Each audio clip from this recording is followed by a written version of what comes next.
All right, if you're following along with the series of videos, we started with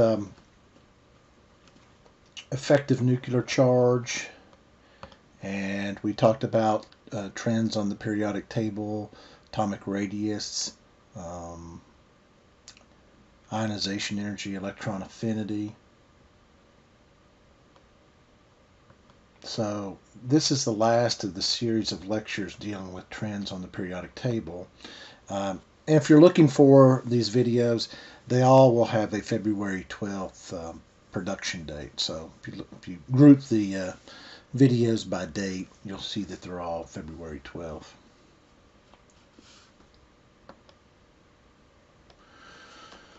So in this video, we're going to combine Z effective with what we know about these trends, atomic radius, cation formation, and anion formation.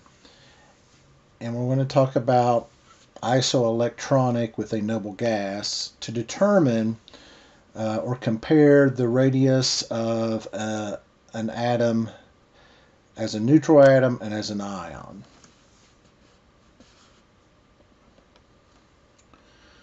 So an ionic radius is where we've taken an atom and it's lost or gained electrons, making it a charged atom, which we call an ion. So it's important for us as chemists to know the difference in size between the ion of an element and the atom of an element. And that's what this video will help us be able to calculate. So when an atom loses, so what we know is this. We know that metals tend to lose electrons.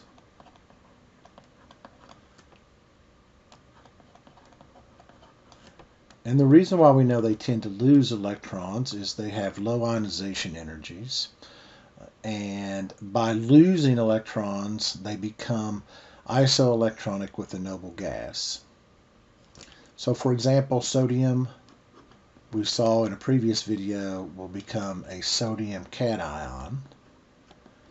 And by doing that, the sodium ion is isoelectronic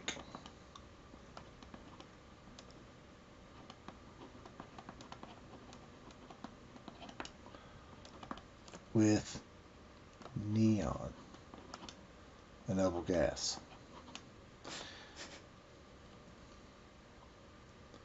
So when they say most main group elements, that means groups 1, 2, and 13 through 18. Or 1A, 2A, and this would be 3A through 8A in the old naming system. So here's sodium. Sodium has 1 electron somewhere in here, or actually 2 electrons somewhere in the first shell. It has 2 electrons somewhere in the second shell, plus another 6 for the 6p electrons, so they're in there as well. And then in the outer shell, the 3s1 orbital, we have 1 electron, and when we remove that electron, now we only have 2 shells. We no longer have 3 shells, we have 2 shells. And so the other thing to remember is now this is the outer shell, and the number of protons in sodium is 11 protons. That's the effect, that is the nuclear charge, minus the number of inner shell electrons, which is actually just this 2, because remember that's the outer shell in pink there. So 11 minus 2, the Z effective is 9 positive on these 6 or 8 electrons. Let's say that, 8 electrons, all right? Over here, the Z effective was, this is all the inner shell. So we would have 11 minus 10, and we would have a Z effective of 1 positive. So Z effective has gone from 1 positive to 9 positive as the sodium metal became a sodium ion.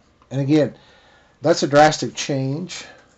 the sodium ion is going to be much smaller than the sodium atom. And the other thing to remember is the sodium ion has totally different chemical and physical properties than the sodium atom. So sodium ion much different. So when we want to compare two or more different ions and their sizes, one of the things we try to do is get to a common electron configuration, usually something that is common with a noble gas electron configuration. So when we look at something, that's called an isoelectronic series. Isoelectronic is just a fancy word for same electronic configuration, all right? Same electronic configuration. So oxygen 2 negative, fluorine negative, and neon all have the same electron configuration. They are all 1s2, 2s2, 2p6. Now, normally oxygen as an atom has only 8 protons, and here we see we've gained 2 electrons to give us 10 electrons versus the 8 that would normally be in oxygen. So that's why this oxygen's a negative 2 charged ion. And that's what we find for anything in group 6A or group 16. Fluorine being in group 7A or 17 has 9 protons, and now we have 10 electrons again in our ion. It's isoelectronic with neon, so that's why it has a negative 1 charge. So before, when we were talking about naming, we said all elements in group 16 generally, especially the nonmetals, form a negative 2 ions, and all elements in group 17 generally form a negative 1 ion. That's where we get that, is from these atoms gaining electrons to become isoelectronic with a noble gas. Now, they all have different radii. They all have different atomic radii. And the reason why is that, yes, they do have the same electron configuration, but oxygen has 2 more electrons than fluorine, and fluorine's got 1 more electron than 2 more electrons than protons is what I should say for oxygen. Fluorine has 1 more electron than protons, but neon's neutral. Neon is not an ion. It has 10 protons and 10 electrons. So if we want to arrange these in order of increasing size, what you need to think about is what is Z effective for these. So Z effective for neon is 8 positive. You go, how'd you get that? Well, there's 10 protons in neon, 2 electrons in the first shell, and 8 electrons in the second shell. So 10 minus 2, Z effective 8 positive. When we look at oxygen, oxygen has 8 protons, 2 in the first shell, and then as an ion, it has 8 in the second shell. So what we have is 8, the actual nuclear charge, minus the 2 inner shell electrons or core electrons. So Z effective is only 6 positive. So that's 6 positive working on 8 electrons, whereas neon was 10. Well, let's do it this way. It's 10 minus 2. It's 8 positive. It's 8 positive. The Z effective is 8 positive working on 8 electrons. Whereas oxygen is 6 positive. That's effective nuclear charge working on 8 electrons. So those last 2 electrons are not going to be attached or attracted to the nucleus very strongly. So when we want to put these in order of increasing size, neon would be the smallest with the highest Z effective and equal number of protons and electrons. And then fluorine, or the fluoride ion, I should say, and then oxygen 2 negative. All right, so that's what you're going to be asked to do in this section is, given ions, figure out sizes, relative sizes of those ions. And the key is these are all isoelectronic with one another, so they all have the same number of electrons, but again, the effective nuclear charge is different because each one of these elements has a different number of protons in the nucleus. So that's what this is showing, that Z effective, here's the nucleus, here's how many electrons. Here's the nucleus, here's how many electrons. Here's only when we see them both equal. So again, these last two electrons not attracted to the nucleus very strongly in oxygen. That makes it for a large atom or ion compared to fluoride and then the neutral atom neon. So this is a great slide, and I would look at it carefully. What it shows on the left is, again, we know that metals tend to form positive ions because they have low ionization energies. So that's what we're seeing here. I guess I should kind of include that. And so on the blue is if the atom were a neutral atom, lithium would have a radius of 152 picometers.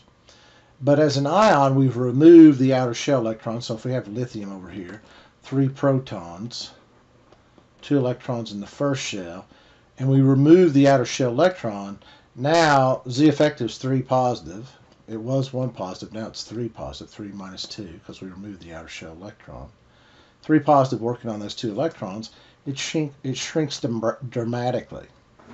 You got 3 positive working on 2 electrons. Sodium, well, let's skip sodium. Let's just do potassium. Okay. Sodium, 11 protons, 2 electrons in the first shell, 8 in the second. And if we have 1 in the third, as a neutral sodium atom's 186. But once we take that outer shell electron off, Z effective goes from 1 positive to 11 minus 2, 9 positive. 11, the actual nuclear charge minus the core electrons. And so we see a dramatic shrink in the radius of the atom. So they highlight this trend here because what you need to remember is as we go from sodium to aluminum, Z effective is increasing because if we look at aluminum has 13 protons, 2 electrons in the first shell, 8 in the second, and 3 in the third.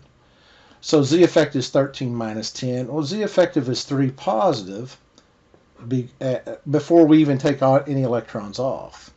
So Z effective increases as we go across the periodic table. So based on that, we expect aluminum to be smaller in atomic radius than sodium, and it is. All right? But then aluminum wants to become isoelectronic with a noble gas. That's where the lowest energy is, so it loses all 3 of its outer shell electrons. When it does that, now Z effective is 13 minus, now this is the inner shell. 13 minus 2 is 11 positive. So that pulls these shells in closer to the nucleus. And we can see that the diameter of an aluminum 3 positive ion is 54 picometers. So much, much smaller. So that's what this is showing. Neutral atom on the left, size of ion on the right. And a thing on the right about aluminum, you lost 3 electrons. Not 1, not 2, but 3. Now, on this picture, the next thing is there's the dividing line. Everything to the right of this of group 14 or 4A, we're starting to look at the nonmetals, and the nonmetals do the opposite. On the left is the normal size of the nonmetal atom, the neutral atom having the same number of protons and protons and electrons. But on the right is what happens to the nonmetal to become isoelectronic with the next noble gas. So nitrogen has 7 protons, 2 electrons in the first shell, 5 in the second shell. So we'd like to gain 3 more electrons to become like a noble gas. That's where its lowest energy would be. And so we would still have a Z effective before and after the addition of these 3 electrons. 7 minus 2, Z effective was 5 positive. But it was 5 positive working on 5 electrons. Now it's 5 positive working on 8 electrons. So those are leastly held towards the nucleus or attracted to the nucleus. And so that's why we see a big increase in the radius when we go from nitrogen to a nitride ion. Again, how we signify that this is an ion and not the element It's NiTRID, nitride ion. And again, nitride ion has totally different chemical and physical properties than nitrogen. Oxygen has 8 protons, 2 in the first shell, 6 in the second shell. So there's my 8 protons, my 8 electrons. The Z effective is 8 minus 2. It was 6 positive. So it was originally greater than the original Z effective for nitrogen. So that's why we see the size of the atoms is smaller than nitrogen. And that's what we said. The trend is atomic radius decreases as we go across the periodic table because the number of protons in the nucleus is increasing. The Z effective is increasing. So oxygen is going to gain 2 electrons to get a full outer shell of 8. Those 2 electrons are loosely held. And so we see an increase in size for the oxide ion.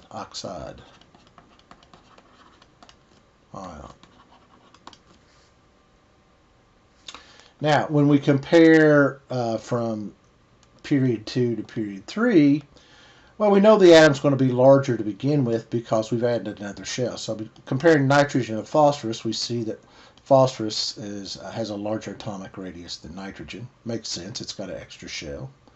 And we know that the phosphide ion is going to be larger than phosphorus because the phosphide ion means it's gained 3 extra electrons to become isoelectronic with argon. So these are the kinds of trends that you need to know. You need to know that the more negative the ion, the larger it is in relation to other elements that are isoelectronic with it with lesser charges. And then over here on the positive ions, the more electrons lost. When we compare things that are isoelectronic, the smaller that ion is. So the typical type of question you would expect to show understanding of this relationship is the following. So in the following, the question is identify the isoelectronic series in the following group species and arrange the ions in order of increasing atomic radius. All right. So the first thing you do, go, oh, here's potassium. Potassium has 19 protons. It's got 2 electrons in the first shell, 8 in the second, 8 in the third, 1 in the fourth. It loses an electron, becomes 19 protons, 2 in the first, 8 in the second, 8 in the third. Lost, and it becomes a potassium positive ion. Neon, that's what this is isoelectronic with. So this and argon. Yeah, argon's isoelectronic. So phosphorus has 15 protons, 2 electrons in the first, 8 in the second, and 5 in the third. It gains 3 electrons. It becomes 15 protons, 2 in the first, 8 in the second, and now 8 in the third because it's gained 3 electrons.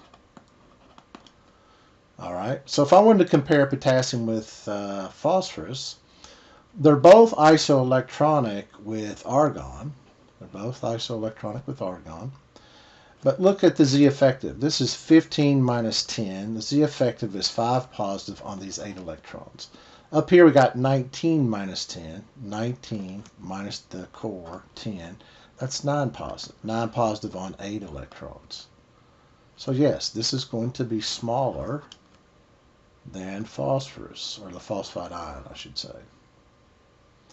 All right, let's look at sulfur. So sulfur has 16 protons, 2 electrons in the first shell, 8 in the second, and 6 in the third.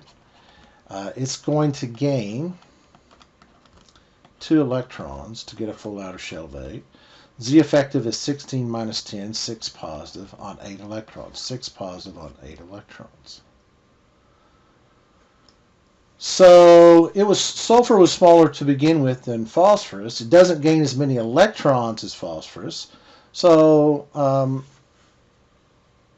the sulfide ion is isoelectronic with argon, And so you would expect it to be smaller than the phosphorus, the phosphide ion. All right. And we could do the same thing for chlorine. Chlorine, 17 protons, 2 in the first, 8 in the second, 7 in the third.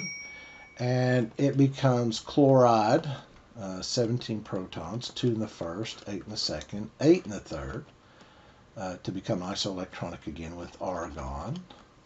And so 17 minus 10, Z effective is 7 positive. So Z effective here is greater than the 6 positive on the sulfur that gained 2 electrons, and the 5 positive on the phosphorus that gained 3. So now what we know is the isoelectronic series arrange the following group of species, identify the isoelectronic series in the following group of species and arrange, of course, in order of increasing radius. So phosphorus 3 negative would be the largest, so we got to start with the smallest first, so that would be the potassium positive. And then the next largest would be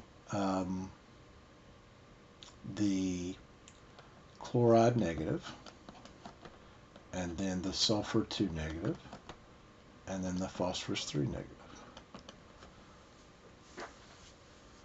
All right, so that takes care of all of these isoelectronic substances. This is not isoelectronic with anything that's up here, and neon's not. All right. So that's your answer. Following group of the isoelectronic series. Well, these are the ones that I have boxed are the isoelectronic. They're all isoelectronic, so arrange those in the correct series.